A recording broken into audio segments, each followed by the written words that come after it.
I love artists, I love people who create. So we're at Carolina Ballet. We're going to meet the guy who actually composed the music for Beauty and the Beast, and we're going to watch a little bit of the rehearsal. Beauty and the Beast is going to be May 17th through the 20th at the Memorial Auditorium. So let's check it out a little bit more.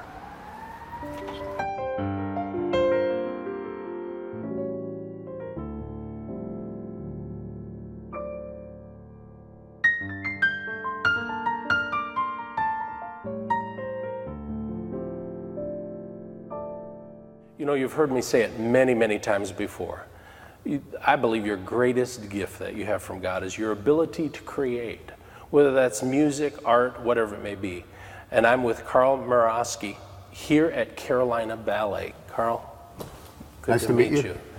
Now, you know, I play keyboard, but I've heard you play a little bit here, and so I'm just going to kind of stand here with you. When did you start playing?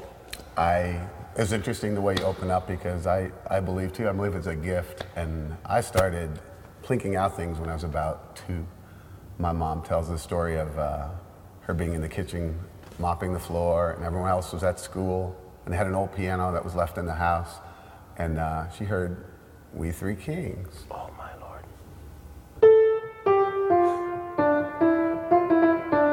And she said she came in and she looked and she said, "Did you just play something?" I guess I said, "Yeah." And she said, "You play it again." So I played it again, and she said from there, they realized I had some kind of gift. And I guess when I was about 3 and a half, they took me to a teacher locally. They said there's a lot of young students she takes, and she's really good with young students. So I went and met with her and started lessons then. And so I've been I don't remember not playing. Now, do you play by ear or? Originally, at 2, I played by ear. Yeah. But right away at 3 and a half, you know, she started with music, and she had enough people who had come in with, you know, they call it perfect pitch, yes, something like this. So you hear something, you can kind of mimic it. So I was studying music to learn to read, but at a certain point, you're cheating all the time. You can't help it. I know. So really, what she did was start giving me more and more advanced things for my age. So you couldn't cheat anymore. You can't play. You can't hear that as a kid and say, "Oh, I can play that." Yeah. But simple things you can. So right away I progressed. By the time I'd say probably 14 or 15, I was playing major works, and so you know, she kind of took me on the fast track. Yeah. And then you started writing. Even way back then, there's 7 siblings on the 5th. Yeah, on the 5th. And my mom had a baby when I was about 6. And back those days, you couldn't go in the hospital, and he died before they were able to bring him home. So I had written this little song called The Littlest Angel, you know, with my little manuscript. And, you know, of course, my parents were moved, and I took it and played it for my teacher, and she was very moved by it. And so even that, excuse me, was kind of an innate gift. Exactly. Again, and it's not something you can claim, I don't think. Oh, that's amazing. Now, you're at Carolina Ballet working on Beauty and the Beast. Yeah, it'll be our 2nd time. It's the first revival. We premiered it 3 years ago, and it was a great experience, and it was a very emotional time. It was really, really a powerful time in my life. They probably want me to try out for the Beast. You're too good looking. God bless you for saying that. So the songs that you write for that, how do you get the? Yeah, it all comes from the same place, as you apparently know. But what we did, we spent the summer before, we spent about 2 days, and met up with Ricky Weiss, artistic director, at his house, and we watched an old black and white film. First, we had to learn how to tell the story. How do we want to tell it? Right. And decide what characters and what is it going to look like in big picture. And once we decided on that, we knew. So look, we just did Cinderella 2 years before. I had written the music for that. And so, well, that has sisters. It has the same thing, kind of. So we said, well, let's add a brother to the sisters. And there's not much you can do. Right. But we eliminated from Disney. We eliminated the candlestick guy, and we have a monkey.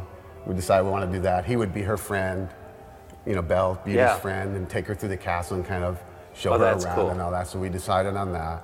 But we really didn't start working on it till January.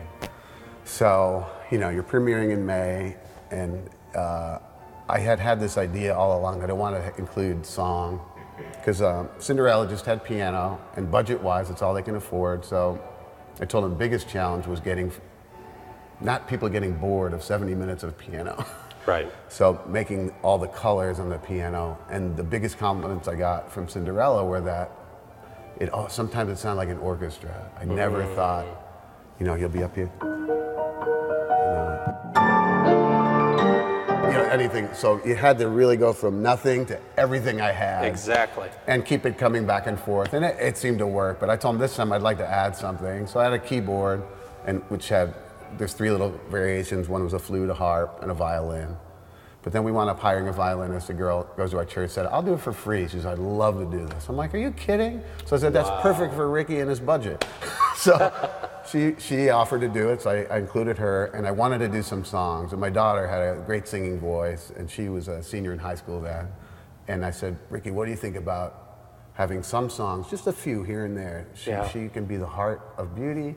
And there's a kid, he graduated the year before, I'd heard in the high school musicals, a bit more of a trained singer, to be the heart of the beast and have some of these emotions while they're dancing just from the pit. And he wasn't that crazy about it, but went along with it.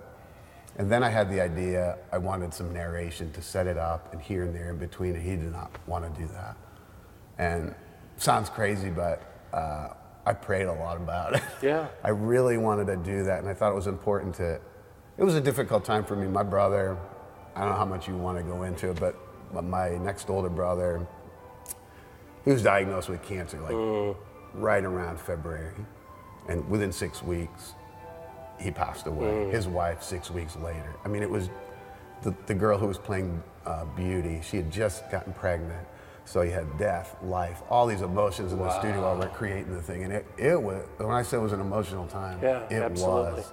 So I had this idea. I wanted to kind of be, a tribute to them and their love. I mean, they were taking care of each other, both had cancer, and it was just a beautiful thing. And so finally one day he agreed. He said, okay, let's go with the narration thing, but how do you want to do it? I don't want another character on stage.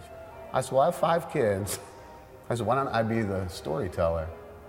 And he said, what do you mean? I said, well, I've never done it before. I said, but from the piano, I'll play. I can do the overture, I'll do the setup, just have a little head mic.